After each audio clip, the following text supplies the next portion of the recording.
now know that the skin, our largest organ, does respond to 5G. And in fact, we have in our sweat ducts, they can act as antennas that can receive signals. Now, this has not been tested for safety. The fact that it can interact with our sweat ducts may have much more profound meanings for our overall health and well-being. The idea that we're going to saturate this country with a network that has never been tested is appalling. High reliability and low energy 5G technology means nearly anything can and will become a wireless device. Light bulbs, wheelchairs, socks, even the bricks in our walls will potentially become internet connected. Because what the science shows is that we're all affected on some level, whether we can feel it or not. And the reason is because essentially our bodies are electric. Every cell in our body communicates using tiny electric signals. It's how our nervous system operates. So to think that we could put an exponential amount of microwave radiation into our environment and not feel effects is simply false.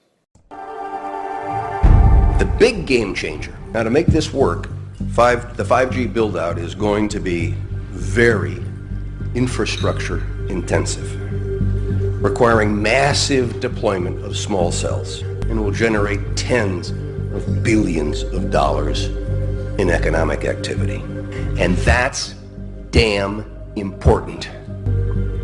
Unlike some countries, we do not believe that we should spend the next couple of years studying what 5G should be or how it should operate. The future has a way of inventing itself. Turning innovators loose is far preferable to expecting committees and regulators to define the future. We won't wait for the standards. So, isn't this regulated? And this is one of the most interesting things I've found. The Federal Communications Commission is who is supposed to be regulating wireless technology. But if you look at the regulations, they're almost 20 years old. So that means our most advanced technology is using science that's at least 20 years old. But not only that, they're based on a concept which is nearly 50 years old, which says if microwave radiation does not heat us, then it can't possibly hurt us. But there's now hundreds of studies that show that this is false.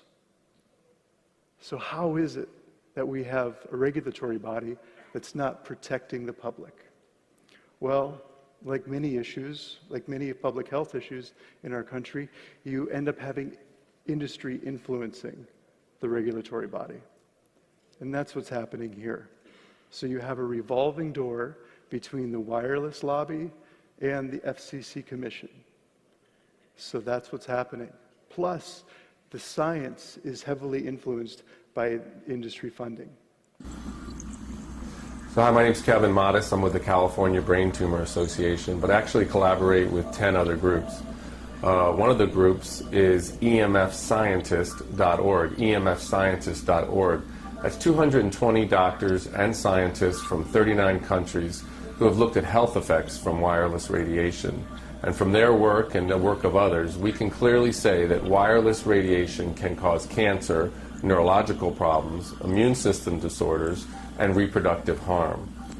So what brings me here today is the rollout of 5G technology. And people need to understand that 5G technology is very different from 2G, 3G, and 4G that preceded it. And that is because the wireless radiation is using a higher frequency. Our current wireless technology uses about 1 gigahertz to 4 gigahertz. This new 5G technology is ultra high frequency, ultra high intensity, and it's 24 gigahertz to 90 gigahertz. To put this in some type of perspective, 90 gigahertz is 90 billion electromagnetic waves per second hitting your body. We know people are already getting sick from the lower frequencies, and we expect, that is our scientists expect, that these higher ultra high frequency microwaves are going to bring people to disease quicker and in a more intense form. In fact, the US military uses millimeter waves, as in the 5G, which travel only a short distance, as a non-lethal weapon for crowd control, because the waves affect the surface of the body and cause a burning sensation of the skin at higher levels of power. DoD's active denial technology and future solid-state active denial technology system will produce a focused beam of directed energy to provide our troops a non-lethal option to stop, deter, and turn back suspicious individuals. Active denial technology uses radio frequency millimeter waves at a frequency of 95 gigahertz. Traveling at the speed of light, the millimeter wave directed energy engages the subject. Penetrating the skin, the beam produces an intolerable heating sensation, compelling the targeted individual to instinctively move. So, what is being proposed is that a frequency 5G communication system which operates in the frequency band that the US military uses to scatter crowds because they feel their skin is burning, is going to be